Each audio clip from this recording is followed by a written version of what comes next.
Spoken at their events a number of times over the years, and we certainly appreciate their participation in this brain trust. So please give her a round of applause.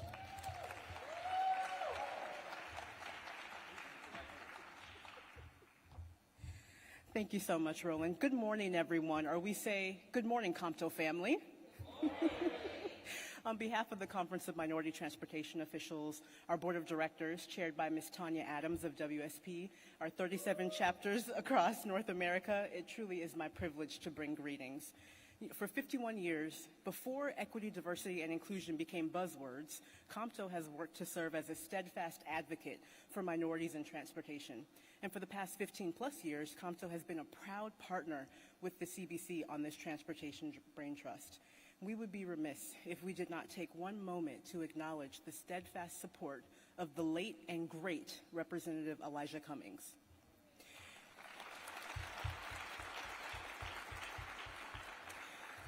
We also want to thank the phenomenal leadership of the current chair of the CBC Transportation Braintrust, Representative Andre Carson, as well, for your leadership.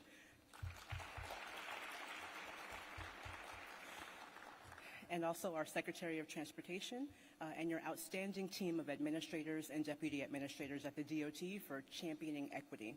We look forward to a robust and meaningful conversation. Thank you.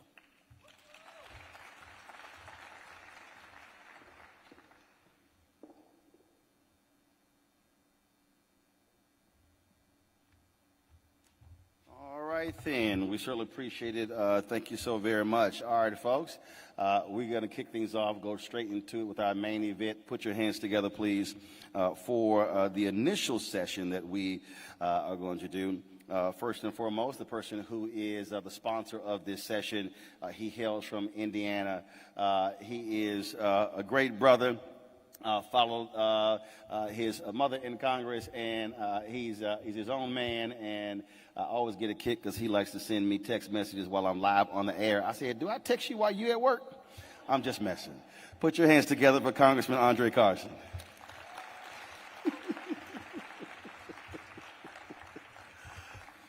And of course, folks, we're talking transportation. So if you're going to talk about transportation, you might as well do so with the Secretary of Transportation. Put your hands together for Secretary Pete Buttigieg. All right, so gentlemen, take a seat. I told Congressman Carson as well as Secretary Buttigieg, they sent me a text message and they said, hey, we would like for the dress code to be blue suits. And so I went a different kind of blue suit.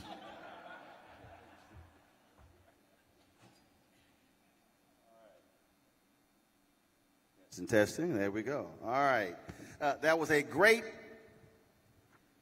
financial mind. Denzel Washington played him in the movie. His name was Frank Lucas, and he said, I'm going to get that money. So we're going to get right to the point of this, Secretary Buttigieg, and talk about the money. Federal government spends $560 billion a year on contracts. African Americans get 1.67% of that. One of the fundamental issues to build capacity, you got to be able to access the money. So billions have been passed. How are you making sure that African American businesses, contractors, engineering firms, architectural firms, PR firms, black-owned media are going to be participants in these billions of dollars that were passed by Congress, and it was the result of Congressional Black Caucus votes that actually made that possible? Well, that's right. First of all, thank you. We start easy. Yeah, just jumping right in. I don't want to miss a chance, though, just to thank you for your voice and to thank Congressman Carson, who has been a leader in my native state of Indiana since before I was in elected office. Doesn't look old enough for it to be possible, but it is true, and it's so exciting to be here. So the question you're raising goes to the core of what it looks like for us to succeed with the President's Bipartisan Infrastructure Law. $1.2 trillion is about to move through the U.S. economy, about half of that in transportation. And we have an affirmative obligation, a moral as well as economic obligation, to make sure that at the end of those 5 years, there are more black-owned businesses, more black millionaires, more black building and construction trades workers than there were 5 years sooner.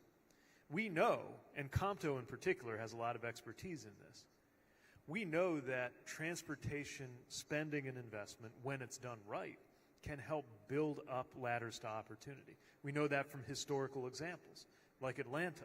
One of the reasons why there is a famous black middle class in Atlanta that is so strong is that a generation earlier, when the airport was being built, Mayor Maynard Jackson made sure that there was access and opportunities to get in on the construction contracts that came with that. And actually, he said there will be tumbleweeds that will roll down these runways before I allow this to be rebuilt if black folks don't get it, because when he became mayor, African Americans were getting 0.0012% of all city contracts. And when we went to Atlanta, we met with family construction businesses who are now in their second generation that existed because of that leadership. So we understand the opportunity and the obligation. What does that actually look like? First of all, we've got to understand the barriers to black-owned business participation that have existed and that exist today. That's the whole idea of DBE programs. We also know that there are some barriers to entry, or let's say gaps in user-friendliness in the program as we know it, which is why our team has been rewriting the rules around the DBE program, and that is actually out for comment right now. So business owners and leaders who are here in the audience, who are watching this online, if you have not already, should make your comments known right now before we finalize that rule. But we know right now what some of those barriers are. First of all, access to capital. It's why we're partnering with SBA on things like bonding that we know can be an issue. The personal net worth caps, which we're going to change, or we're proposing to change, I should say, in the rule. Because we've spoken to a lot of business owners who say, hey, I'm just about to get what everybody's telling me I'm supposed to have done. We're finally growing enough, and now we're too big to be small, and we're too small to be big. We can do something about that. Things like whether retirement counts against that personal net worth. Access to information. So one of the things that we are doing through, in particular, through our OSDBU, and you're going to meet our OSDBU leader, Shelby Scales, who will be speaking in a moment, is have sessions and make information available touching every one of the 50 states, D.C. and Puerto Rico, about what the opportunities are actually like, because otherwise you have to already be on the inside in order to have a shot at that. Two more things I'll mention. I don't want this to be long-winded, but this is a major priority for us. One, there are the contracts we actually literally do ourselves, right? Federal contracts procured by our department. We have raised, for example, our SDB goal to 20%, over 20%, and we are beating that goal as of this quarter. But then, for every dollar we spend, there's something like $10 that actually is spent by the people that we are funding, the state, the city, the transit agency. So we have to make sure that they are doing the same thing, that they have ambitious goals. And that's a conversation that we're having with our state partners that is partly a matter of having the information out there, partly a matter of making sure that the basics of the law are met, but recognizing that the law represents the floor. We have to go way over and above that, because shame on us if we get 5 years out and there's the same level of black business participation as there is today. See, for me, I look at it as a black business versus black worker conversation operate the same. A few years ago, the City College of Chicago did a study, and they estimated that black workers, by being frozen out of the trade unions, the black community lost upwards of $10 billion. So we talk about crime today in Chicago. We don't want to talk about the economic crime that took place by freezing black folks out. Right. And so as you are putting this together, how are you looking at that? And then we talk about those jobs, not just focusing on the apprenticeship jobs, but the people who already are skilled. So we're talking about skilled workers, apprentice jobs, partnering with HBCUs, but also the black business piece as well. So you're taking a 360-degree approach to looking at how you're going to be spending these billions upon billions of dollars. That's right. We have to work all of these pieces at the same time. And access to those good-paying jobs in the building trades is a huge part of it. We hear over and over again from people who the big project, the big job, the big opportunity finally comes to their neighborhood. There's finally a subway station coming to this neighborhood. There's finally a new bus stop going up in our neighborhood. There's finally a maintenance facility. We could talk a little bit about maintenance facilities, a big priority, I know, for Congressman Carson. There's something finally coming in the neighborhood. You look around, you look at who's in the hard hats and the construction vests, and none of them look like they come from anywhere near that neighborhood. We hear about that again and again, which is why in this legislation we have reinstituted local hire. Again, one of the many things in this bipartisan infrastructure law that, as you correctly mentioned, we wouldn't have without the leadership and the role of the CBC in brokering that. But one of the things that's in there is the local hire, to encourage there to be a relationship between where the project is being done and the workers who get in on it. I was just at LAX a couple of months ago, Los Angeles Airport. We're funding some things there. Meeting with workers. Funding some things there? Yeah, just a couple of things. I've been there about 6 times in the past few months. It's a whole lot being funded there. So we're working on that horseshoe where you get dropped off, maybe spend a few more minutes than you would like just getting out of there. Praise the Lord. The terminals themselves. But there's a program there, and by the way, it's made possible through a project labor agreement. So for anybody who says, what good are PLAs? You do them the right way. They can do things like this. We sat down with the workers. All of them to be in this program had to be from the same zip code as the airport. And the pride that they took in being able to say, that escalator, I helped install that. That sign, I put that in. But also the earnings that they have, that they're going to build a life around, buy a home, is transformative. So you're right. Yes, we're paying attention to the ownership of the businesses, the DBE side. We're paying attention to the workers and who participates in the building trades. But we also know there's a relationship between that, right? Who is going to do a better job of hiring workers in construction trades who are black and historically excluded, including, by the way, more women? Who's going to do a better job of that than businesses that are owned by women and by black business owners? So it's all connected. I'm not going to pick on Mississippi, but I'm going to use them as an example. The governor recently said that, and he acknowledged how he purposely kept money from Jackson, Mississippi to deal with their water issues when he was the state treasurer. For years, I have heard black mayors, city council members complain about when the federal government sends the money to the state then decides who gets the money, and then they are not being as aggressive to ensuring African Americans are participating. So what are you going to, what are going to be the levers that you're going to be used to say, states, we're not just always going to trust you, we're going to make sure you get these dollars is going to go to those communities. How are you also making sure that's going to happen? Right. So this I think some of y'all like that, huh? Okay. Yeah, we see this happening all over the place. It pays off covering city council a few years. Go ahead. No, we see a lot of places where this pattern is happening. We also see it in struggles over who gets to control public assets like airports. And what matters most is to make sure not just that if we look at the states that every state got a fair share, but what happened within the states. Let me confess that we still need to get better data than we have had in the past on this. I will often share with my staff, and the team is doing great work on this. In our building, there's a big board I can go up to that has the position and the location and the direction of every aircraft in the national airspace. But I don't have an equivalent big board that can tell me where every dollar is going that comes out of our building, especially once it gets to the state. So a couple of things that exist. First of all, we need to get that data, but we need to get that data without creating more burdens on the very low-income communities or businesses we're trying to help, and we're working on that.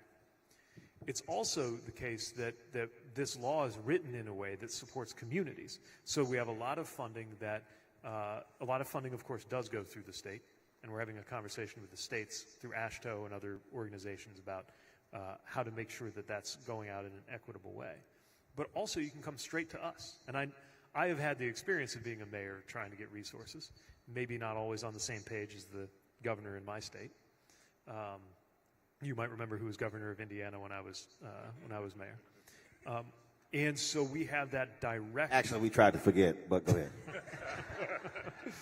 So we have that direct access, and that's going to be very important on several of our programs. Last thing I want to mention, in past years, including under President Obama when there was the stimulus, some of the states would rather send the money back to Washington than get caught partnering with President Obama on things like high-speed rail and other things that would have benefited a lot of people. Like the dumbest thing I've ever seen in my life.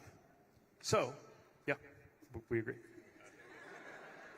So again, in the Bipartisan Infrastructure Law that Congressman Carson and his colleagues delivered and that the President signed, there's a feature in some of these grant programs that if a governor chooses not to accept the funds, rather than penalize the people who live in that state, the funds will revert to the control of the local communities and be spent that way.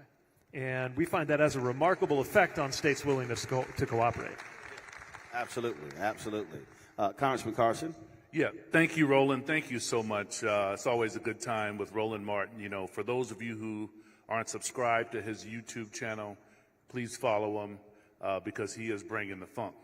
Want to thank Compto, Roland's team, Team Carson, the Secretary's team for putting this event together. And we have some state representatives and a state senator here from Indiana. Senator Eddie Melton's here, Representative Shackelford, and Pryor here too. Thank you, along with Gang and other Hoosiers. Thank you. So an issue that has arisen, I got a call from several black pastors who are concerned about the over $100 million coming to Indiana, you're very familiar with, for electric vehicle charging stations. I'm someone who drives EVs as well as many folks in here. The deeper concern is that the routes that have been proposed are not in inner cities of our state. How do we address this issue, and how do we make sure that these monies are getting to the inner cities, as well as black contractors and DBEs are benefiting and a part of the process? Right. So this is very important in Indiana and in so many states, and it's related to what Roland was just raising. So a couple of things I would mention. There are certain requirements that are built into the program in terms of what we can expect from the states when they take this funding. But those requirements, again, we treat as a floor, not a ceiling. We would like to see much more than the requirements of the law, especially because it is often lower income drivers who could stand to benefit the most from electric vehicles if two things happen. One, we make the electric vehicles affordable enough, which is why that Inflation Reduction Act that you and your colleagues delivered is so important. So many people out there, especially on the other side of the aisle, have criticized electric vehicles saying they're expensive, but you took action to make them cheaper, and we support that. But then there's a question of how you can charge and where you can charge. And it is not profitable everywhere for a private business to put in a charger, but those chargers need to go in there in order for users to have access. So what are we doing about that? Well, a couple of things. First of all, engagement, including we had some very senior members of our department get out on the ground, which you helped help them navigate, to make sure we're getting that input and that the state hears that. But this is an example of where there's the funding that goes to the state. That's phase one. Then there's the funding that can come directly from the department for community charging. So in addition to what's going out across the highway network, just to make sure every 50 miles you can get to a charger, we have $2.5 billion that will allow us to find those places in communities, in neighborhoods, in urban areas often, where maybe somebody doesn't find it profitable to have an electric charger, but an electric charger needs to be there because the families need to be able to save money on gas by having that chance to go electric. And we will work with you, and we will work with all of the members on the ground. And I'm glad you mentioned pastors, because the faith community has an important role to play here, identifying the need and connecting us to the solutions. Might it also be helpful, Mr. Secretary, that the big three automakers have pledged to have their entire fleets fully electric in the next decade? So we've begun to see these kinds of commitments from some of the big three, notably GM, which set, I think, a 2035 goal. And we really need to see that production increase so that the costs come down. The more you make, the cheaper it is per car. And it's still expensive, too expensive for many families to go electric. And those are the exact families that have the most to gain from saving money on gas and on maintenance. And of course, the Midwest, our native Midwestern soil, will be a very important part of where the job creation and the work happens in this electric revolution. Thank you. How are you working with the Department of Energy when it comes to issues with our power grid? Because I read a recent story in the Wall Street Journal where a writer, the two of them, they traveled from New Orleans to Chicago, and they detailed all the issues that they had with certain power stations taking a very long time to charge, some not being full power as well. So this discussion, when it comes to electric vehicles, isn't just solely a transportation issue. That's right. It's also an electric issue, power grid issue as well. That's exactly right. There is no way we can power tomorrow's cars using yesterday's grid. And so we are working hand in hand. Matter of fact, for the first time, we have a joint office. You know, the federal government is not known for always working well across different departments. But we're doing or even this. working in the same department. That can happen too. But we are working in a joint office that oversees the EV charging program that is DOT transportation experts and DOE energy personnel sitting side by side and working on that together, so that as they make the grid upgrades and we're working on that transportation network, it all comes together out of one shared office. And again, one priority in that office is equity and making sure that where those chargers go and who gets to produce them. There's some very exciting black-owned businesses in the business of making and installing these chargers. That reflects the equity commitments of this president and this administration. I love it when people talk about jobs being shifted overseas, and I explain all the time, there are some jobs that will never be shifted overseas. When you need a plumber, when you need an electrician, or when we're talking about transportation. And so transportation jobs will be there in the future. What is your department doing specifically with creating partnership with HBCUs and predominantly black institutions? So we have been engaging closely with HBCUs because we also have a directly funded research program. So we have UTCs, University Transportation Centers, North Carolina A&T, Morgan State, which we had a great visit at recently, and several other organizations that are tapped into that set of relationships that have so much to contribute, so much expertise, and so much talent. And this is happening at a moment where it is important not just as a matter of equity and justice and doing the right thing, but also because right now America is leaving talent on the table. We have so much talent that is emerging, whether we're talking about people who could be candidates for the building trades and jobs that you can do whether you have a college degree or not, or whether we are talking about the undergraduates and the graduate students at our HBCUs. We have not done a good enough job as a country, as an economy, or as a federal government of making use of that talent. And the proportions of the infrastructure bill are so big. The things we're trying to do in 5 years are so ambitious. Mm-hmm. There's no way we can get it done unless we stop leaving talent on the table. So this will continue to be a focus with dollars behind it. And we will continue to be engaging. I sat down with a number of HBCU presidents, and we're going to continue those visits, seeing how, again, whether we're talking about the faculty and the researchers or whether we're talking about undergraduates, who, by the way, I might also add, especially if you are watching this and you were at an HBCU, we are hiring. We are hiring in a big way right now, and we need your talent to consider careers at the USDOT. usajobs.gov. We are ready and waiting. Y'all can clap for that. Yeah, right. Nothing wrong with a job. Earlier when I talked about contracts and then looking at them in a much broader way, I mentioned at the outset, $560 billion total federal contracts, 1.67% to African Americans. I talked about it even from the advertising side. Every federal agency advertises. The federal government spends $1 billion on advertising. Black-owned media gets 51 million of the $1 billion. Same thing. Less than 1%. And so, as you're going through talking about equity all across the board, are you telling your staff that don't just think in terms of construction, but think about every single facet of how we're spending money? We have to be thinking about that there are businesses in all of those categories. That is a timely question, because I was just discussing this with our staff. Every department, more than people know, is doing a lot of business with the communications and media industry. Think of those. He kind of knew I was going to ask that question. I sure did. I mean, imagine if I knew I was going to see you and I didn't check on this, right? Think about all those billboards you see warning you not to text and drive. Think about 811, call before you dig. People might not realize that's us too. We have the Pipeline Hazardous Materials Safety Administration, PHMSA, that oversees things like safety around digging. And so just like the rest of the federal government, we're buying a lot of ads. And candidly, the diversity of where that is happening is not very good. And I can tell you the reason it's not happening, because what happens is you largely have the exact same white ad agencies that control the $322 billion in general market, where we get 0.5%. they are bidding on the federal contracts, and they're doing the exact same practices with the federal government dollars. And then they're not working with black ad agencies and definitely not targeting black-owned media. And Congressman Hank Johnson is very much involved in this as well. And one of the things that I've said is that the federal government should do what, just like we forced because of our efforts the last couple of years, the industry to do black upfronts.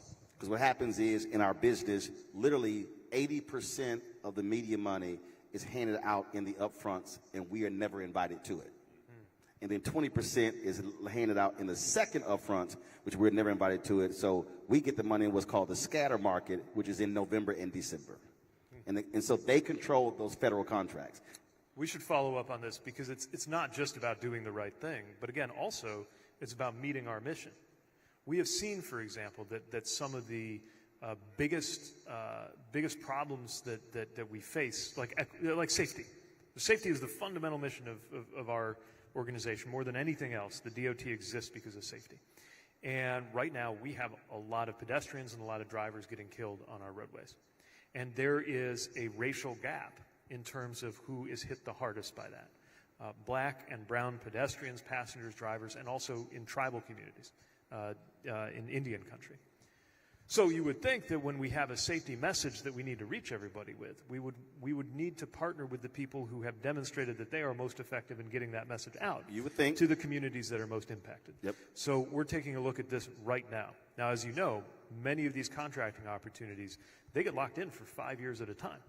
So all the more reason to waste no time in finding out where we are and being inclusive in who comes to the table with an opportunity to compete for those dollars. Well, early on, probably within the first 60 days, I led a meeting with Susan Rice, and I brought to the table black agencies and others, Ben Chavis, Carol H. Williams, and others, and specifically talked about this and walked them through with experiences and say these where the traps are. And so hopefully, I definitely would love to follow up with that, because just like for African-American businesses in so many other sectors, we are the ones who go through the experience, and we know exactly what that feels like and what the problems are. So when we're able to offer that advice and counsel, that's critically important.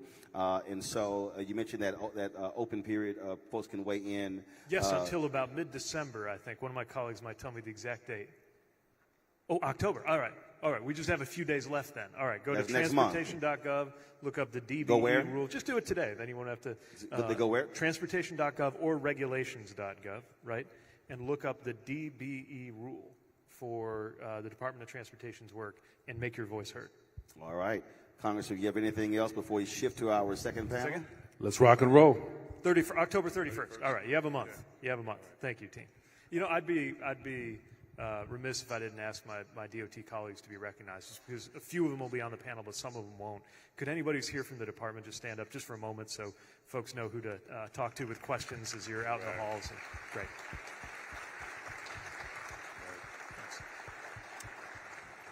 And I'll close with this. When Ray LaHood was Secretary of Transportation, I actually keynoted at one of their conferences they had. And to understand how our thinking changes, I talked about the importance of how we build capacity. And there was a sister who was there who told me that she and her business partner, they had been literally preparing their business to sell. And then after, when I finished speaking, she came to me and she said, it never dawned on us to actually go buy someone else. And she said she immediately called her business partner and said, stop doing that. We should not be looking at acquisitions. And I think that's also one of the things that's important when we're able to access those dollars. Now we're able to build capacity by acquiring, partnering with others, as opposed to operating these small silos because of the pre-COVID of the 2.6 million black-owned businesses in America, 2.5 million had one employee. So you really, in America, you only have 100,000 black-owned businesses that has more than one employee, and they're doing average revenue of $54,000. So that's why when we're talking about the scale here, it's critically important, because what could happen over the next 5 years could tremendously drive that number up that we haven't seen, frankly, in the history of this country when it comes to black businesses. Secretary Buttigieg, we appreciate it. Thanks so very much. Congressman Andre Carson. Thank you. Good job. We're not done with the conversation, folks. So we're going to be bringing up some additional voices as well. They're going to be staying with us, and we're going to have a question period afterwards. And so you get an opportunity to ask those questions. They're going to come off the stage and sit right here.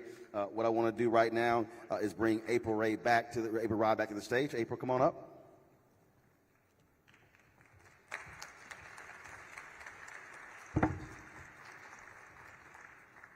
Shift some furniture around. Don't forget, send it out to all your social media where people can actually watch and listen to this conversation.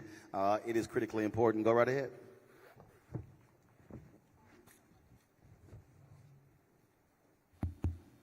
There we are. Thank you so much, Roland.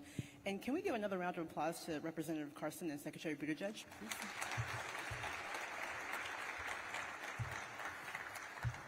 I have to say, it never gets old. It's refreshing to hear about and see demonstrated a commitment to advancing equity and civil rights and equal opportunity from leadership.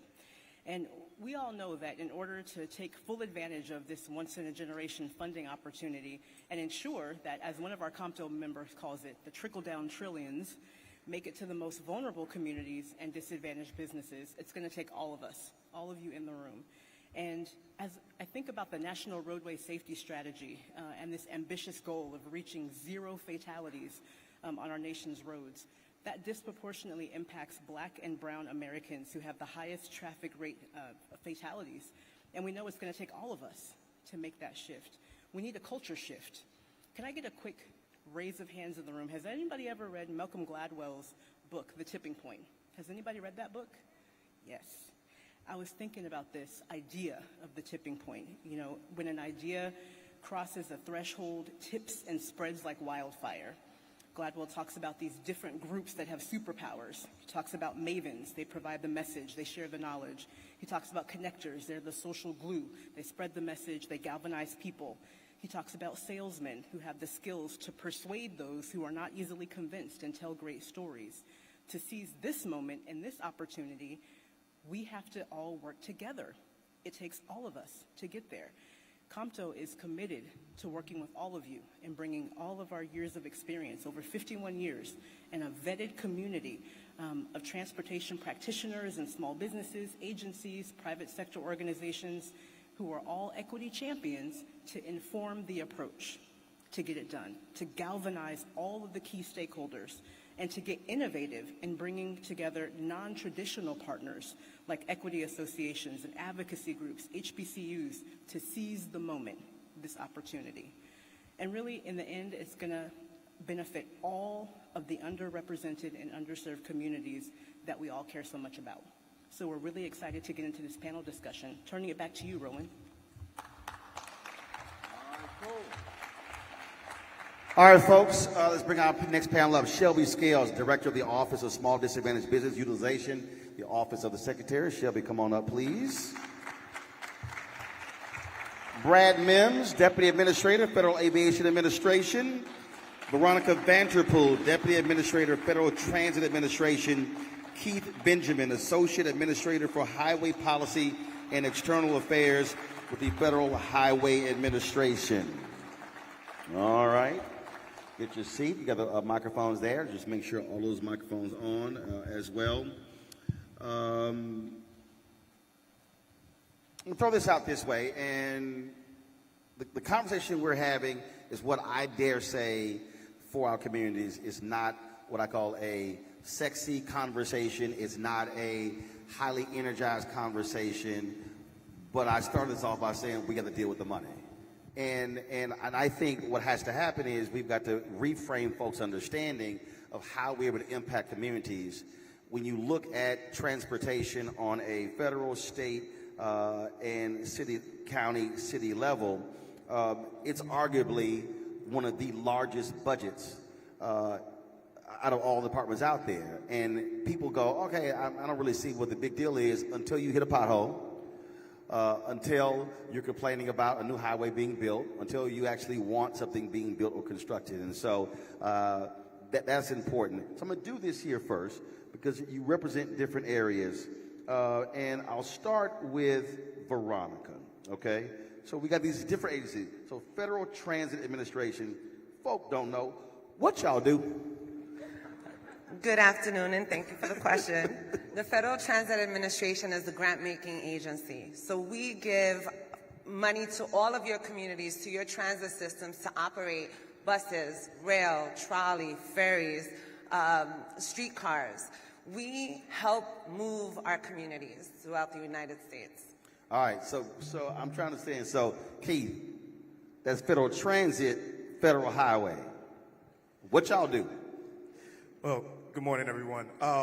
So Federal Highway is a main connector for how we fund not just to our states, but also to our localities. So with the new Bipartisan Infrastructure Law, there's $350 billion that are directed to federal highways to allocate not just to our states, but to our cities, our counties, and our MPOs and our tribes to ensure that we not only are fixing highways, but also local roadways for all forms of transportation. I know there's highway in the name, but for all forms of modes of transportation, making sure there's access for everyone. So, Brad, there's some out there saying, I don't know what the FAA does and the impact it has on my life, especially if I don't fly.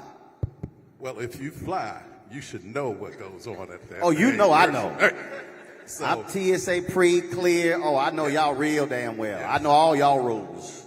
but we ensure the safety of the air traffic system, air aviation system as we go forward. The other thing we do, we give significant grants to airports throughout the country. And then one other thing that I'd like to point out that a lot of people don't know is you see all of these new rockets that are going up into the atmosphere now and to outer space. We regulate that. And along with a number of other things that we do. Drones. And again, we're going to see, for my generations, the Jetsons come up as we see. We're going to see the Jetsons. You know, somebody watched it on, what the hell is a Jetson? In the coming years. Never seen a Jetson? So, some of us know. We're going to see flying taxis and other vehicles, and we're working to make sure that we regulate that system.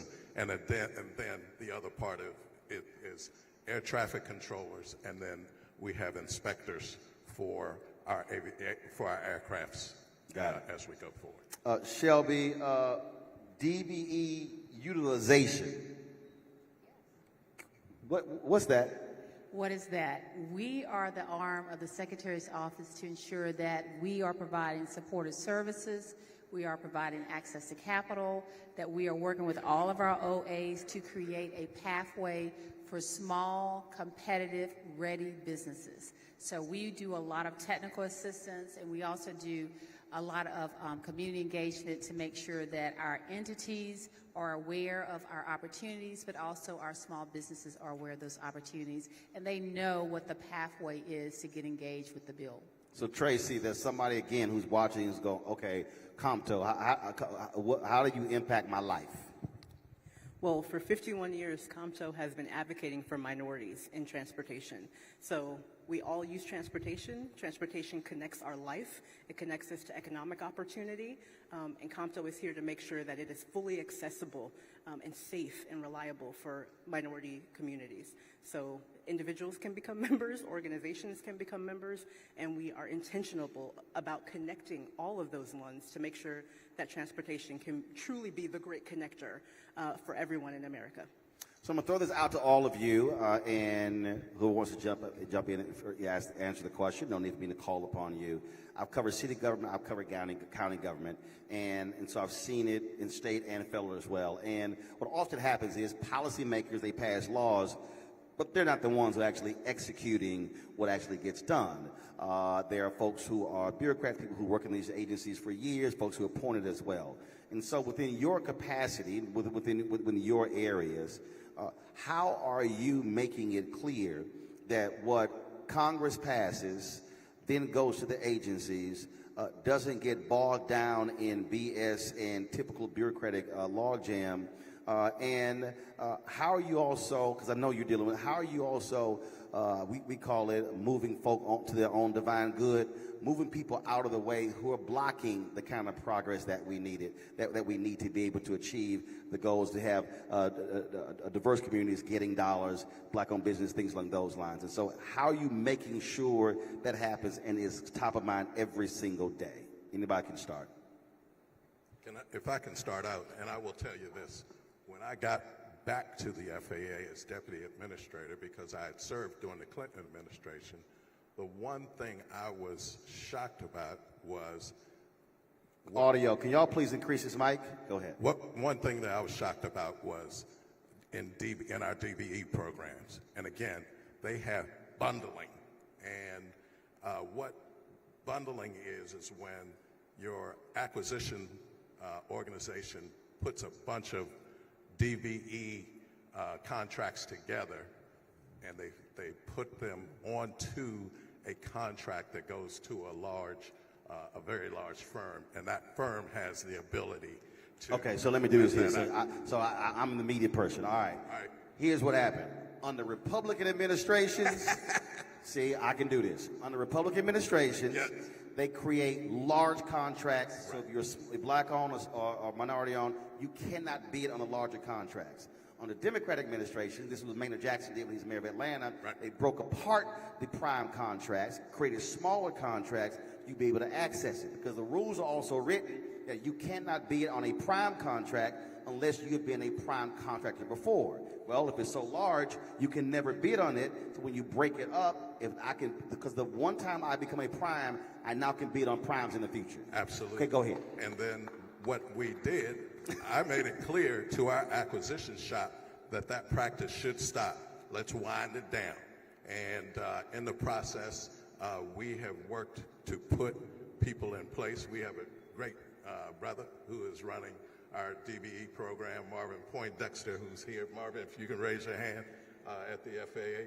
Marvin is doing a great job of doing that very thing and breaking those things up, and we've increased our percentage of minority contractors within the FAA.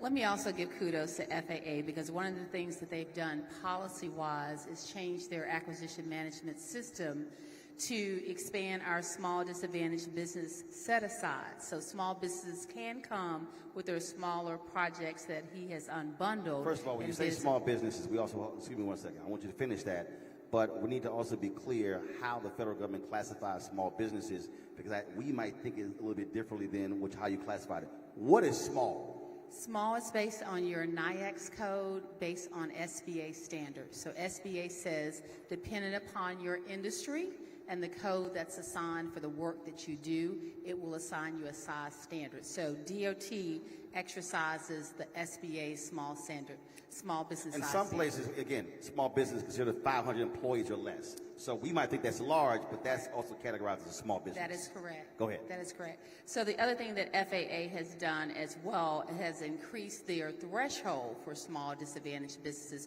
up to $10 million. So that gives the small business. Okay, hold on. See, I'm about to increase their threshold. See, we got to. I'm like, increase their threshold to $10 million. What's that mean? So in the past, the threshold may have been, and I don't know the exact number, Brad, but it may have been $5 million. So it's a cap there. Meaning and as you grow, size of contract or the amount of revenue of your business. The revenue of your business. Got it. So as you grow, we want you to grow as a small business to be able to compete as a prime. So by raising that ceiling from 5 to 10, that gives you a pathway to grow and expand your business and still compete. So with the before, big boys. if you did more than $5 million in revenue, then what? You couldn't qualify for a certain level? You would not qualify for the set-aside program. Got it. And a lot of people, that kept them because they knew once they go over that $5 million, they're in a whole different category. So now they're small, competing in a large pool. That is correct, but from our perspective, it's a pathway, Roland. Got it. We want to make sure that we are creating the opportunities for new entrants and small businesses to grow. Got it. So we have to look at policies. We have to look at where the law will allow us to set aside some of these projects to have a pathway for the small businesses to go into and not compete directly with the big boys. Veronica, you mentioned money we hand out. I like to deal in actual numbers. Money, that doesn't compute. How much are we talking about? $108 billion thanks to the Bipartisan Infrastructure Law. Thank you. See, that reframes. That's it. Oh, we hand out grants. No. $108 billion. $108 billion going to about 1,000 transit agencies. And transit investment is one of the best strategies for wealth creation. So transit connects people to jobs. In Washington, D.C., the transit access or the job access score is 9.8 out of 10. Why? Because of the access to transit. The access to transit is 9.3 out of 10. And in a city with 46% majority Black Americans, it means that we are connecting our communities to job opportunities, to healthcare, to educational opportunities. Second reason why transit investment is a wealth creation strategy, we employ a significant sector of our economy. In 2020 alone, 264,000 jobs. And of those, Black Americans held 26% of jobs in transit industry.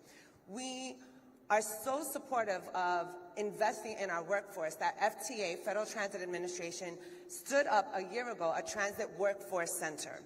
And our goal is to help train and recruit and retrain and retain talent in the transit sector. We want to make sure that those of us who are underrepresented, Latinos, Black Americans, Asians, American Islanders, have access to job opportunities and then bringing that wealth back into the community.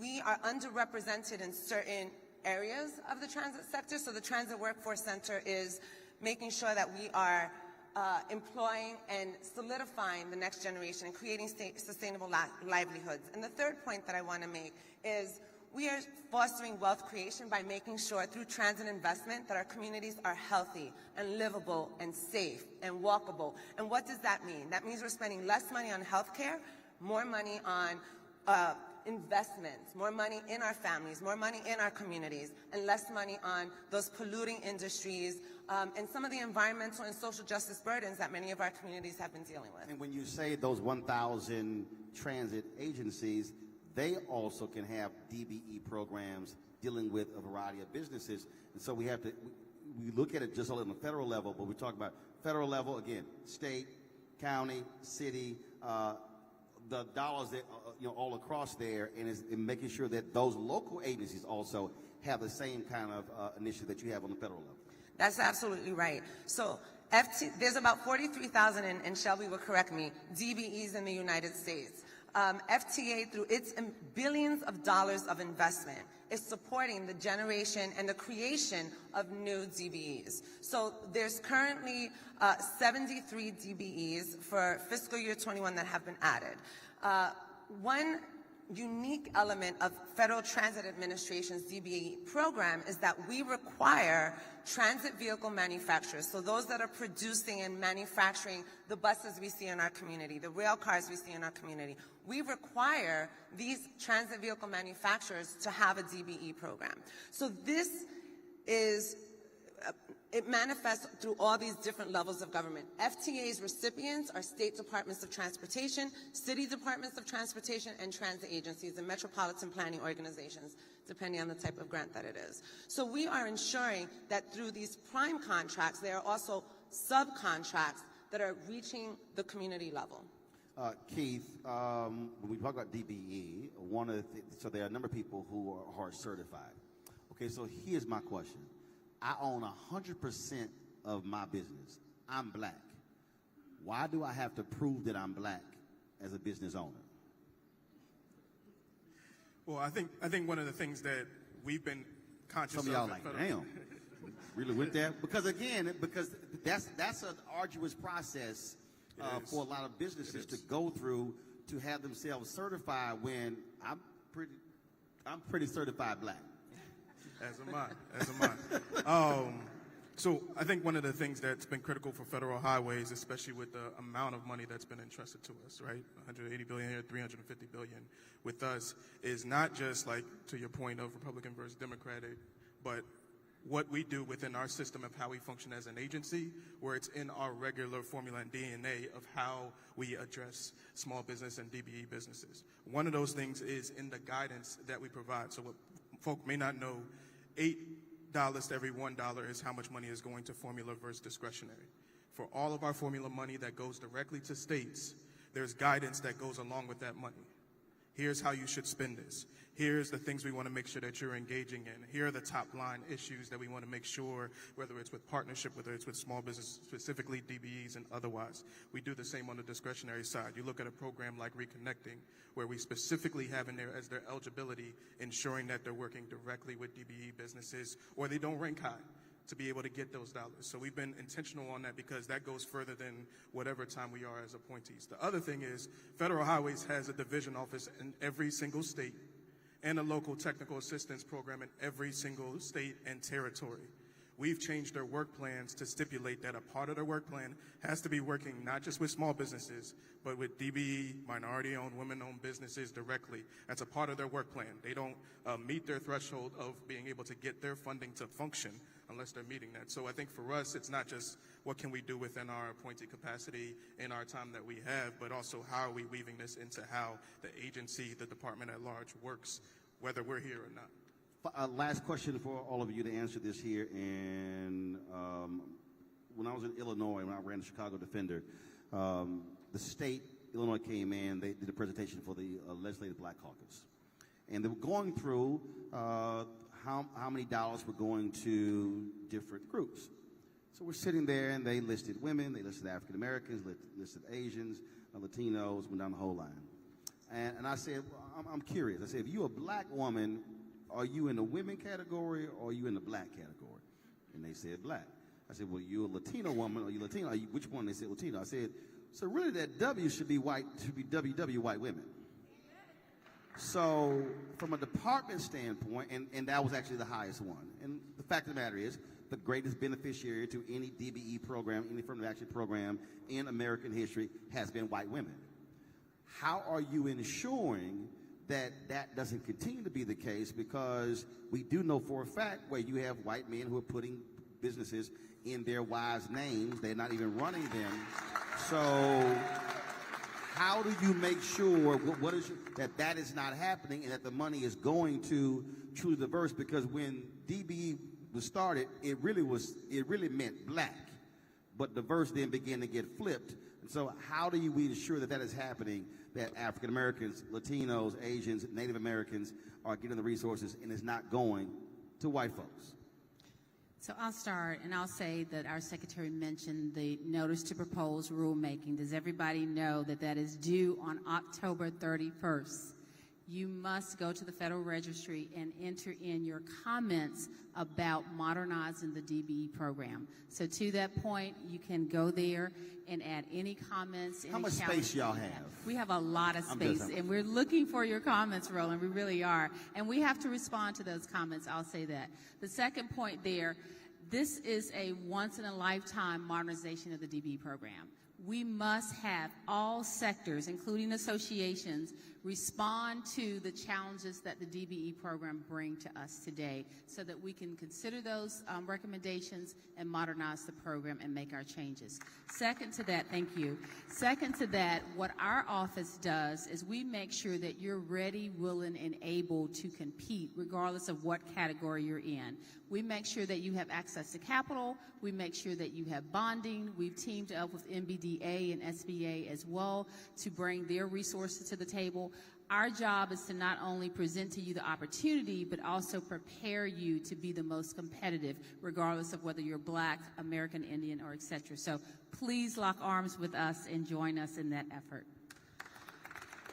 I would say, look at this stage. This stage represents diversity in leadership, and it's a small subset of the diversity in this administration and within the Department of Transportation. And why is that important? Because we bring our voice to these efforts and these initiatives. So we talk about authentic community engagement, but we live it and we do it, right? And that kind of authentic community engagement makes that difference when we're talking to different communities and making sure that the opportunities available at the Department of Transportation are reaching new audiences and audiences that have been not part of the conversation and not at the table. So, that's a very practical response. My colleague Shelby gives a very detailed response, but our perspectives make that difference. One thing that I want to bring up is compliance. Compliance. Trust but verify. And the things that we do at the FAA in our Office of Civil Rights is that we, for those grant programs that we administer, we make sure that the airports or other entities that are working with us are indeed doing the things that they needed to do. And our Office of Civil Rights, I think, does a great job of getting out into the field and working to make sure that those persons who are participating in the program are people of color. So I want to make this really practical. As before I had this job, I ran a city DOT. There's so much money that is going directly to cities and counties and MPOs. And many of those entities have what we call in that world on-call contracts, where there's a set of firms that, without having to go through an RFP process, can be selected up to a certain dollar threshold to do certain work, right? Those are contracted out for up to 5 years, 10 years, or otherwise. In my city, we had that for 5 years. I eliminated that contract and we redid it, and all of them are minority-owned and women-owned firms. But the reason why I bring that up is because, yes, there's dollars that are going to the states, but because there's so much money that's going to localities, it's not just focusing in on your state DOT. It's on your city, it's on that MPO board that might be, as it was in our region, also controlling the transit authority, right? Where is your voice in those situations? Because then when those dollars are coming down, you're able to access them, because a couple of $40,000 contracts, or being able to be in the know about bigger things that are coming, because a lot of the firms that were with us were on those on-calls so they could be in the know and know what's coming out of the pipeline is also as essential as being at the federal level too. So I just want to think about the practicality of how you're interacting at your local level too. Cool. All right. Get up for this panel, please. All right, so this is the portion where we're going to ask questions. Secretary Buttigieg, please step on back up, take the center seat. So here's the deal. Normally they have microphones out here. Don't even go to that microphone. We ain't doing that. So here's what's about to happen. I'm coming out. I have ground rules. I don't need you to hold the microphone. I got it, okay? I just need you to give your name, where you're from, ask your question. If you want to do a sermon, call your pastor, preach at the church. All right? We're going to get in as many questions as possible. I have a clock down here, so I'm starting on this side of the room. I'm coming to the middle. I'm going to that side. Then I'm going back. Y'all don't have enough lights. Turn the house lights up so you can see the video. Brother, step up and step out with your question. And again, if you touch the mic, I'm going to hit your hand. Put your hands, assume the position. Hi, my name is Anthony Green. Anthony Green. I'm the past chair of the National African. All right, you got to talk into the mic, Anthony. You said you a what? You're a pastor? Did you say it? No. Well, you clearly don't know how to use that mic. Come on, talk right into it. All right. My name is Anthony Green. I'm the past president of the National African American Insurance Association. It's to your comment, Secretary Buttigieg. You talked about the Department of Transportation about safety. There are hundreds of millions of dollars spent on risk management and insurance services in connection with your projects. If you were to look, you will find very few DBEs, MBEs. This is an area that requires immediate attention. I know there's a handful of firms that are doing it. My firm does it, but I'm wondering whether or not this can be part of one of the things you look into. Because I know just on JFK, I'll say a bit. the amount of money that's going to be spent on that project in commissions to insurance brokers is over $10 million. Where are the DBEs and MBEs? So these secondary requirements for cities, state, those 1,000 agencies, would be interesting to hear whether that's something that could be looked at. All right. Thank you. They must have taken the mic volume off of that mic and given it to this mic. Thank you for your question. It's very, very important. So a lot of what we're thinking about is in terms of the construction jobs, the building trade jobs, those businesses, which of course are at the heart of a lot of this. But many of the higher margin businesses compared to building and construction are the professional services, the risk management work, the insurance work, the CPAs, the legal work, which attaches to, in some way, shape, or form, every one of these projects. So it is very important to us that when we talk about business participation, we talk about using capacity, and I would add growing capacity, not just the capacity that's there, but giving people the work experience to build out their practice in insurance, in risk management, in law, in accounting. That we're thinking about that just as much as we're thinking about the people who are laying the concrete and digging the trenches and operating that heavy equipment.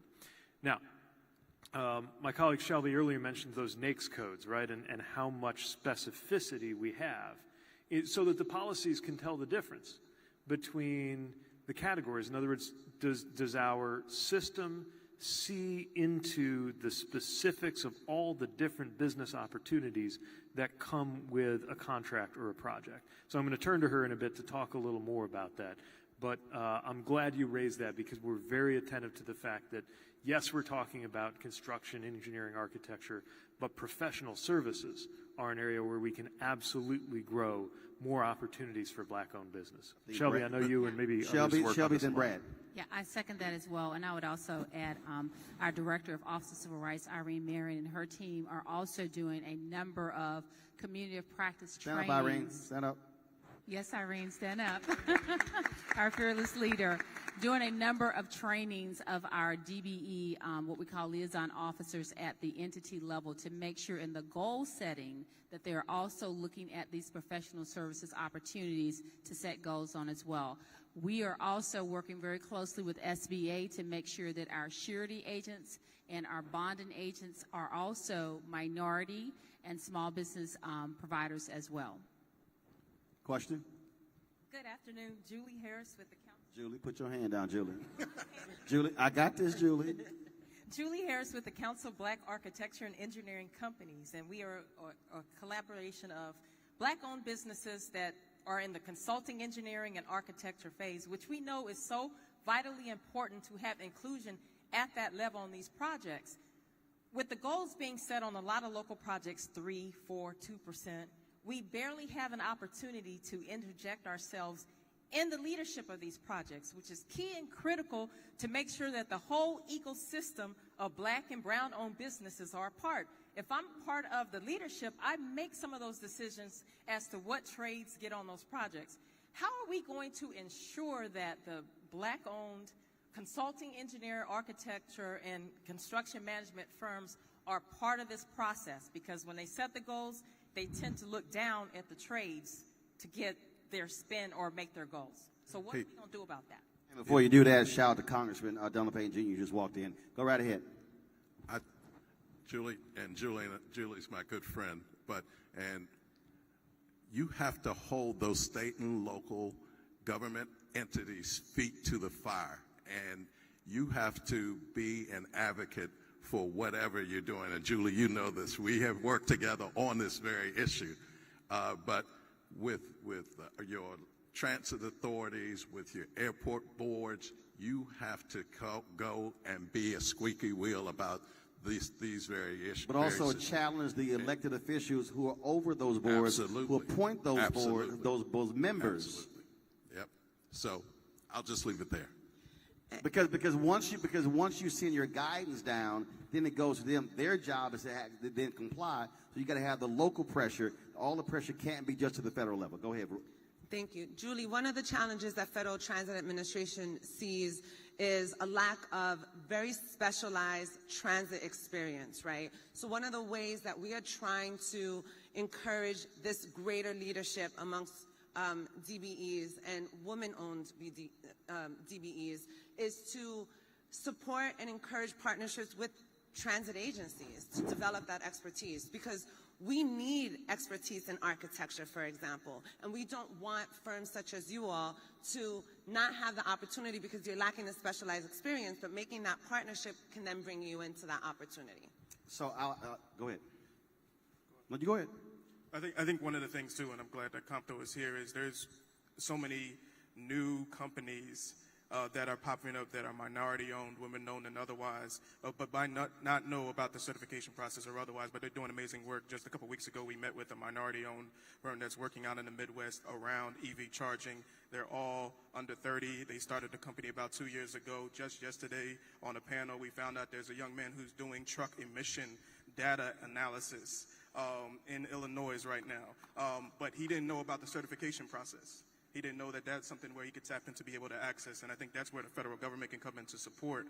But we also need organizations like Compto and others and yours to be able to help us navigate those new companies that are popping up, right? With the fact that we have the Buy America aspects within our EV and otherwise, we want to see companies that are built here in America, that are bringing in workers here from America to be able to see this through so that the economic empowerment can come to our communities. Got it. All right, to the folks with questions, I'm coming to you. Y'all can take a seat. Just raise your hand. Question. So the last 6 years in my... I got it. Oh, sorry. Go ahead, brother. I'm ready. All right. For the last 6 years in my city, I've worked on the conversation using my voice to impact change for transportation and the issues that we face within Jacksonville, Florida. I want to be able to partner up and talk to each one of you personally, and so that way that change is possible. But what I want to make mention is my family are immigrants, right? And we do general contracting work. We build shipping containers, we build Goodwills, we build veterinarian hospitals. But the issue with Florida on the on-calls is that $1.9 billion that our city has to offer for contractors aren't even available to us because of the on-call issue. And we're constantly fighting for these contracts, and we're a small company.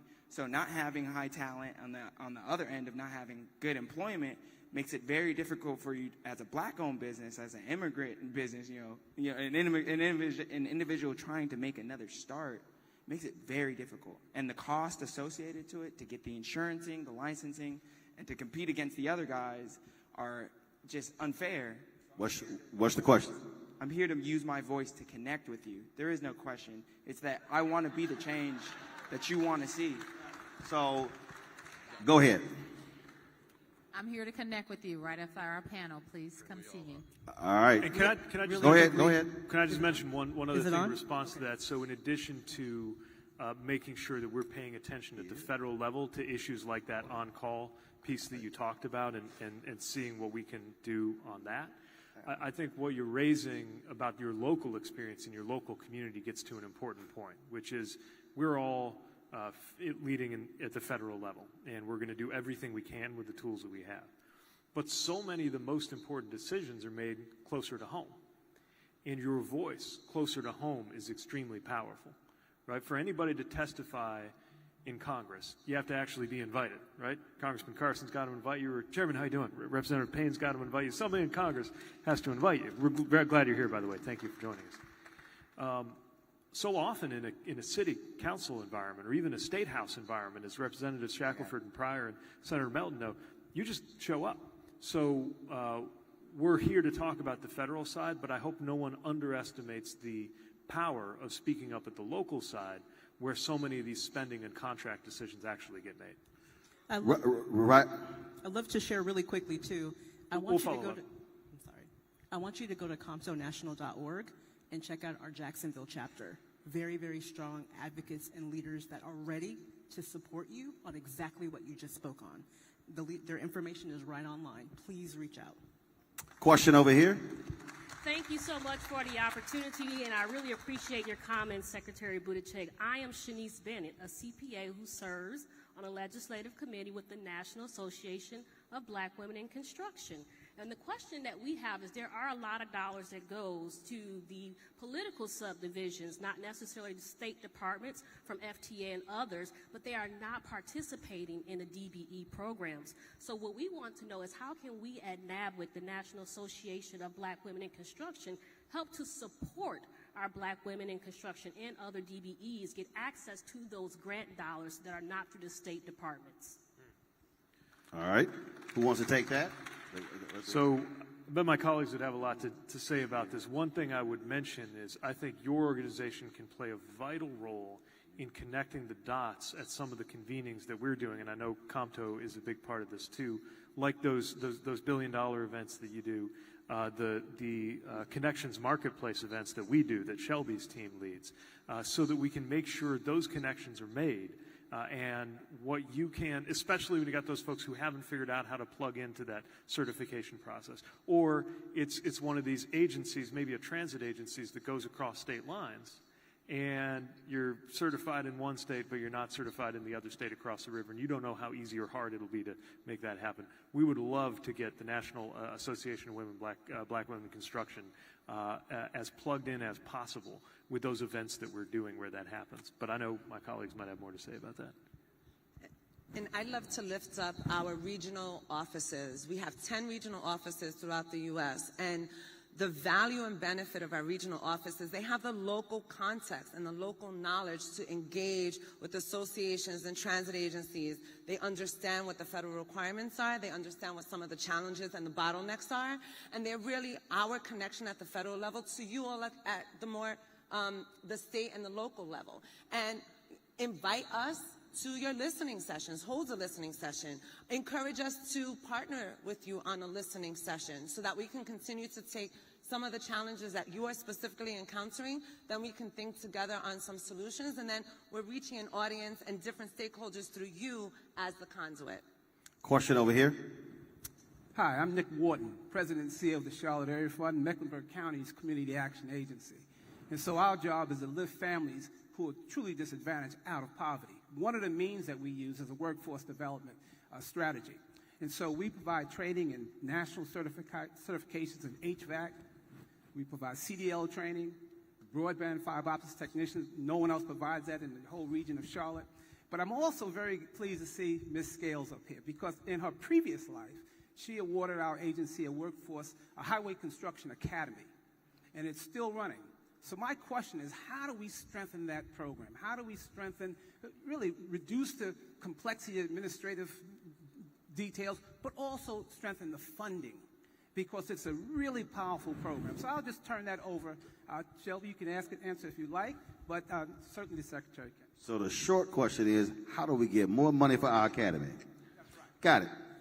Well, I would say, so all of our DOTs are charged with submitting a workforce development plan, and we all know, particularly those of us on the stage, that whether it's the federal level, state level, or local level, workforce development is number 2 behind safety. So I would say working with your DOT at the state level in terms, just like you did with me, come to my office, and I see a couple of civil rights folks in the audience as well. But partner with us, just as Veronica said, on the federal level, talk to our OA administrators, talk to my office. On the state level, we also have offices of civil rights that are also charged with workforce development. The Federal Highway Division has a workforce development program. So I know that my partner over here, Mr. Brad Menz, has some special creative things that he's doing with workforce development as well. But let us know that you're out there, number 1. Let us know what your capacity is, number 2. And let's think creatively, because we don't have it all figured out, but we will figure out the resources we need, the subject matter expertise, and we'll overlay that with the monies and the projects that we're spending in your particular area. I want to offer really quick to this gentleman. I'm not a DOT employee, but I do track the grants that are available as part of my role of COMTO. And the Federal Motor Carriers Administration, FMCSA, has a grant open right now for exactly what you've just stated, making sure that we have more CDL carriers. So I really encourage you to look at the FMCSA website and take a look at those grant opportunities. It's exactly what you're looking for right now. We've got 15 minutes left for questions. Next. Thank you. My name is Oliver Gilbert. I'm the former mayor of Miami Gardens. Good to see you again. Nice to see you again, Pete. Mr. Secretary, the current chair of the TPO and vice chairman for the Board of County Commissioners in Miami-Dade County. Years ago, when I-95 was constructed, they decimated one of the oldest, most prosperous black communities in the state, Overtown. You all have spoken a lot about equity and how you fund projects. And so one of the projects in Miami-Dade County is the North Corridor. The North Corridor is proposed rail that would move from Liberty City through Miami Gardens, the central part of the county where a lot of black people actually live now, a lot of the black people who had to leave when you built I-95. I want to know how you're going to incorporate those ideas of equity in your New Starts and New Starts and Small Starts programs, because it's very hard when we're putting together applications to capture how you're going to determine remedying past wrongs as this project would do. Thank you. Cool.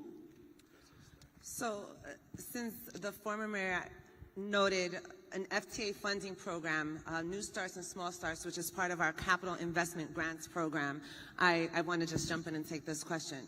So as The criteria for admission into that program is set in statute, but what FTA is doing as part of ensuring that equity is a key and paramount consideration is asking how our grant recipients and our project sponsors are incorporating considerations such as impact on disadvantaged communities.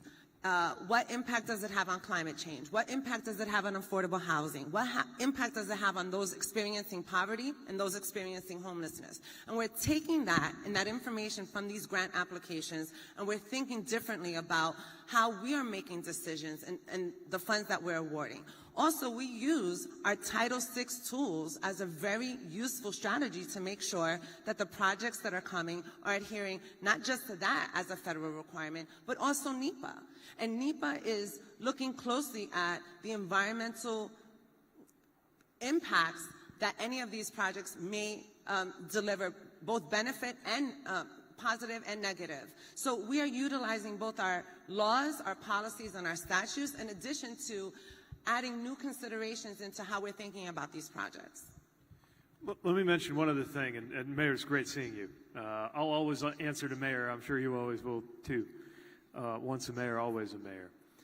In addition to the specific opportunities connected to new starts and small starts that Veronica mentioned, I have been astonished as I have gone around the country at how every community has some kind of story. North, south, east, west, newer communities, historic communities, has some story about an impact, usually on black and brown neighborhoods, from the use of infrastructure dollars, usually federal dollars. And the good news is we have resources now, like the first ever dedicated set of funding to deal with this, the Reconnecting Communities program, which has got $1 billion through the Bipartisan Infrastructure Law. But also, when we are investing other sources of funding, this should be taken into account. It's not just about how we spend the $1 billion. It's about what can the lessons we learn in that billion treat us about what ought to happen with the, teach us about what ought to happen to the trillion. And as much as can happen consistent with the law. But there is a lot of work to be done. For example, we were just in Detroit with the infra program. We're going to take I-375, which cuts like a gash through the city, destroyed Paradise Valley, Black Bottom. Some folks here know I-375 very well. We're going to raise it up and turn it into a boulevard and reconnect where there's been division. The truth is there will be more applications for that Reconnecting Communities Fund than we'll be able to support, although we hope it will demonstrate why we can go to Congress and ask for more to do this with. But I also think the mere fact of all of the applications that will come in will be a history lesson for this country. And the point of learning that history won't be to wallow in it or to feel bad about it. It will be to recognize that that calls us to take responsibility for the choices we're going to make about the future and ensure that that future is going to look different than the past. Question? I got it. Good morning. My name is Ann McNeil, and I am the Master Wealth Builder, founder of the National Association of Black Women in Construction. So I first want to say thank you for your team and the work they're doing. My question is, what role, if any, does the public-private partnership play in answering some of these questions? Thank you. Who wants it? I'll give a quick editorial and then I'll toss to Keith. But I think that this is huge. I mean, if this is true of federal grants, this ought to be true of our P3s too. And we see a lot of opportunity. We have a Build America Bureau that looks at a lot of these possibilities. Many of our project sponsors are doing P3s. Depends on the program, but often it can qualify in some way. And we see so much capital, so much energy, and so much opportunity in the private sector, because even with this enormous amount of federal funding, it will not be enough on its own to get the job done. But Keith, I know you have some experience with this. Yeah, we're excited about it. There's a number of different programs, especially on the discretionary side, where we're being extremely explicit about the engagement on the private side and what that looks like. The Secretary mentioned earlier one that we're hoping to embark on before the year is out, and this is the next stage of the National EV program, and that's the discretionary program, $2.5 billion specifically to go into communities to not just actualize the EV charging, but make sure there's access. One of the things we recognize is that in order to get there, being able to partner with the private sector is going to be essential, but and working in local government, you want the people who are working on it to look like the community that they're working in, right? And so that piece is essential for us. It's going to be a big part of, again, the guidance that we put forward along with that NOFO. So we're extremely explicit, not just to those who might be applying or otherwise, but to the community at large as to what that is, because we can't do it on our own. And so being able to see that is important. We have engaged with so many different companies of all sorts, especially women and minority owned, who are like, hey, we want to get into this game. We've actually acquired, or we've started, or we've launched, or we have a new technology, or we have on the data set. We need a lot of people in the data space. I know we're talking construction. We need a lot of people in the data space to be able to help us move that particular piece forward. So we're excited about it, and definitely want to partner. Question over here.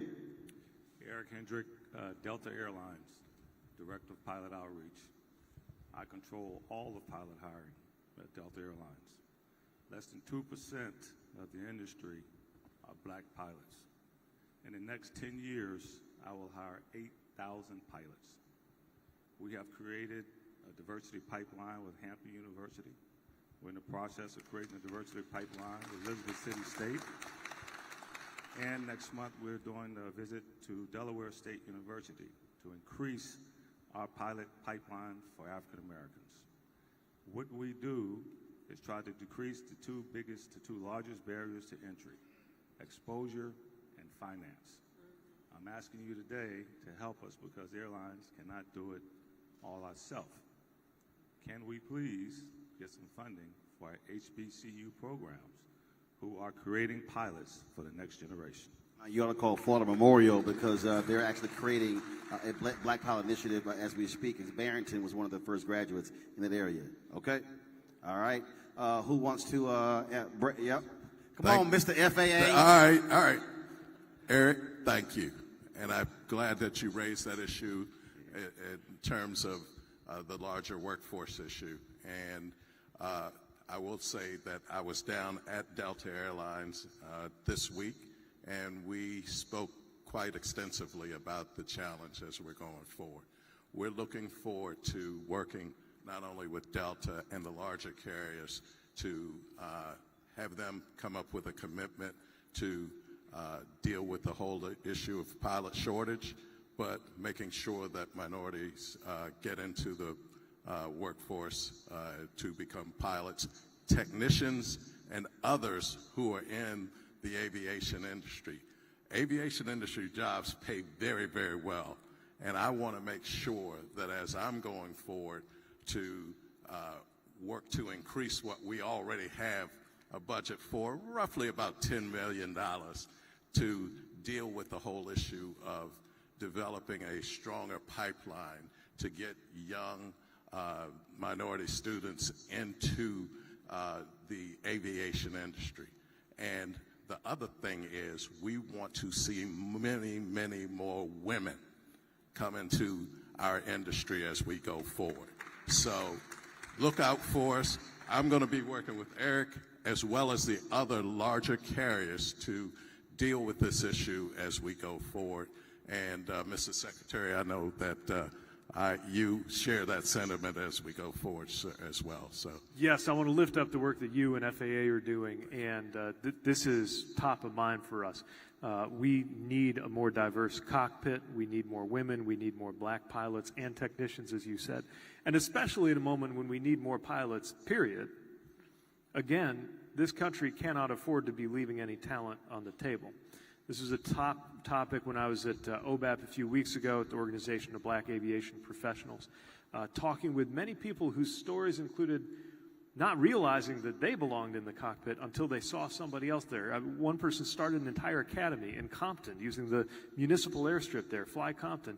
It didn't cross his mind that he could be a professional pilot until he happened to be on a flight, one of those rare flights where both the left seat and the right seat were black pilots, and his whole understanding of his future changed. Now he's trying to recreate that opportunity for others. I met kids 15, 16, 17 years old. Some of them weren't even old enough to drive, and they were getting ready to solo. Brilliant, talented kids that we need in that aviation workforce.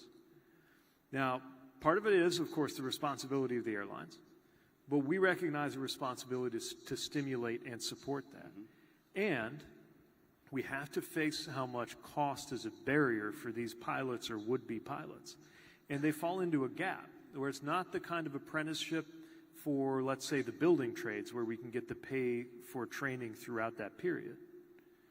But it also doesn't qualify in the same ways that a university education does for certain kinds of federal student support and loan support. And so we're talking with our partners in the Department of Education about what we can do to help there so a student doesn't have to take all of that burden on themselves, especially when they're not technically a student anymore, but they got to get 1,500 hours before they're ready for ATP. And we don't want to lose them from that pipeline because I want to see them in the cockpit when I'm getting on my flight to go to wherever it is they're sending me next and be in their good hands. We've got 3 minutes left, 3 questions. I want 3 questions, 30-second answers so we can get all 3 questions in. Go. I'm Greg Johnson. I'm the program administrator for the Interstate Bridge Replacement Program in Portland and Vancouver. And my question is, we are seeing a lack of diversity at all levels in the DOT world, where a lot of these decisions are being made, where the money is coming, but decisions are not always made at the top of these organizations. So my question is, how can we make sure that we are getting diverse voices at all levels? And I love what the deputy... No, I got to give an answer. I need your question answered. I'll give the shortest answer I can, which is to help be the change. We have more openings coming up now than we have in a long time, up and down the organization, and that's true at all levels too. You're absolutely right, but this is a moment of great opportunity, and so with all of these openings coming up, let's make sure that the different places where these decisions are made actually look like America, and we'll do everything we can to help build that recruiting pipeline. Question. I'm Ariel Johnson. I'm the owner of a staffing agency that's a social enterprise that invests in workforce development.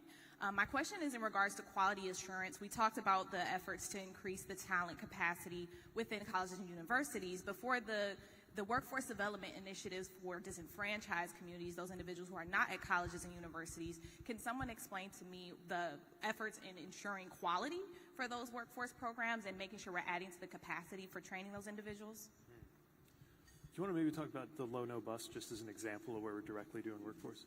Absolutely. So FTA issues one of our most competitive grant programs, our low and no emission grants program. And as part of, and bus facilities program, as part of the unveil and award of that, we had asked agencies to identify a workforce transition plan. And it was not optional. It was a requirement set out in the Bipartisan Infrastructure Law. And the purpose of doing that was to ensure that the workforce that exists is not left out as transit agencies shift to electric and low emission vehicles. We also want to make sure that we are retaining and attracting new talent. So we've made that a focus, again, thanks to the Bipartisan Infrastructure Law, but we've taken it a step further with that Transit Workforce Center that I mentioned, and that's transitworkforce.org. Please check it out. And the reason why we have created this center is, well, one particular area of expertise is to ensure that we are providing that quality training and transit agencies are providing that quality training. And this is a reciprocal workforce relationship where we are listening to stakeholders in the field, understanding what needs there are, and then providing the resources tailored to those needs. So please do check that out, and I have actually some information for those of you. I have some leave behind, so I'll make sure to give one to you. 2 questions left here and over here. Go. Thank you. I'm Natasha Phelps, the Director of Equity Center Policies at the Center for Black Health and Equity. We work on chronic infectious disease prevention and treatment and policy. One of the things we're currently working on are the collateral health impacts of things like infrastructure and transportation policy, especially in communities that have been displaced and disenfranchised by freeway and interstate construction. Could you please speak a little bit to the prioritization of health equity, especially when it comes to Black health? And maybe partnerships with state and local public health departments, or an assessment of health in any impact assessment in transportation policy and investment. Great question. And again, the shortest answer I can give is transportation policy is public health policy, whether we realize it or not. And that's true from vehicle emissions to what it's like to live near a port, to any of the effects of any of our means of transportation on people's health. This is something that the new infrastructure package gives us the means to deal with and to consider under certain circumstances in the way that the grants are written. So every time a grant comes out, please take a look at how it contemplates this. And it's absolutely something, especially as it relates to environmental justice, that'll be on our minds as we're supporting everything from cleaner ports to buses and bus facilities. Last question. I'm sorry. Go ahead. I saw you want to jump in. I just wanted to shout out Justice 40, the President executive order, which says that 40% of benefits must impact and benefit disadvantaged communities. What does that look like in transit? It means that funds that are grants that are going to communities such as Tuscaloosa to buy cleaner buses impacts 56% of the population that is burdened by air pollution. It has the highest risk in Tuscaloosa. So that's how Justice 40 translates on the transit side. So we're very committed to making sure that these benefits of our funding programs across the department are impacting the community in these positive ways. Question over here. Yes, good afternoon. My name is Dr. Shelley Francis. I'm the co-founder of EV Noir and EV Hybrid Noir. EV Noir is a technology consulting group. We work on electric, connected, shared, and autonomous mobility. And EV Hybrid Noir is the nation's largest network of diverse EV drivers and enthusiasts. So my question pertains to the consulting organization. You mentioned earlier that there's going to be a process to give feedback on the DBE process and changing. So my question was, how do we do that? Because I spend a lot of time renewing our certification annually. So right now I have my computer and I'm working on it, and we're DBE certified in about 30 states, but it takes quite a bit of time. So is there a way to make this much more of a uniform and aligned process? And then Secretary Buttigieg, we're trying to get you to speak at our conference next month. I want to talk to you afterwards because Maurice Henderson has been helping me to try to connect with you. She's going to take your shot. Go ahead, answer the question. I ain't mad at you. All right. Go ahead. All right. Well, I'll check with my colleague Maurice. You put him on the spot. But we have heard of your organization and excited about what you're doing. The short answer, we know how complicated it is between the different states, and this is one of the things we're looking at. Let me point to two things. One, that DBE rule, definitely share your experience in there. But also, we are forming new partnerships with other federal agencies, SBA, for example, looking at ways that we can simplify the relationship between how you can count for our DBE program and what it takes to be part of their 8A program. We've signed a formal MOU on the bonding aspects of that. So whether it's them, the Minority Business Development Administration that sits in Commerce, we're teaming up with them and looking for all the different places in the federal interagency where we work with Black-owned, women-owned businesses, so that we can make it just a little bit simpler, dealing with all of these things that you're having to do over and over and over again, slightly different, only slightly, but enough that you have to start the process. We see that. We're hearing a lot about that. And we think on everything from the way the directories work to some of the process we can encourage our state partners to adopt. This is exactly what the OSDBU team and our team are working on, just both in the DBE program and in those relationships we're forming across the administration. Folks, give it up for our panel and for Secretary Buttigieg, please. I will close this out this way. We had a lot of questions about advocacy in terms of where you are. And I said this yesterday when I keynoted the luncheon for Alpha Fraternity Incorporated. There's Alpha, then there's the rest of everybody. Is everybody else? If you didn't get in, that ain't my fault. Here's one of the things that we are not effectively doing. There are individuals here who are in fraternities, who are in sororities, who are in Eastern Star, Prince Hall Mason, Links. We can go on and on and on. We are not properly leveraging our organizational power to put pressure on transit agencies and city councils. And so what I mean by that is if you're trying to get them to address the dollars, trust me, when you start having multiple organizations showing up at the transit board meeting and the city council meeting, the county commissioners meeting, then they're going to understand that what's behind those folks showing up are folks who vote. And so, yes, you have COMTO, you've got other organizations. We have to understand you get to leverage our organizations when it comes to the money. And the exact same thing, I was in North Carolina with EP Administrator Regan on Saturday, and the environmental justice movement began there in Warren County, North Carolina 40 years ago. And what Ben Chavis said is it was hard to get civil rights groups to factor in the environment in their work. Everything we're talking about here is because some of y'all probably saying, why does he keep talking about the money? Because if you're not talking about money in America, you're not having an American conversation. There's only one federal agency that shares along with the White House, the Department of Treasury. White House is power, Treasury is money. That's America. So if we don't focus on the money, then frankly, we're just wasting our damn time. Congressman Carson closes out final comments. Thank you very much.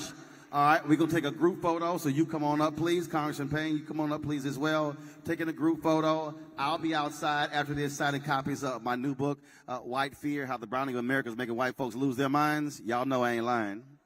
Oh, I cut right to the chase. Y'all know I don't mince words. So I'll be out there signing as well. And so we want to thank all of you for coming. Thank you so very much, folks. Enjoy the rest of CBCF AOC, the 51st.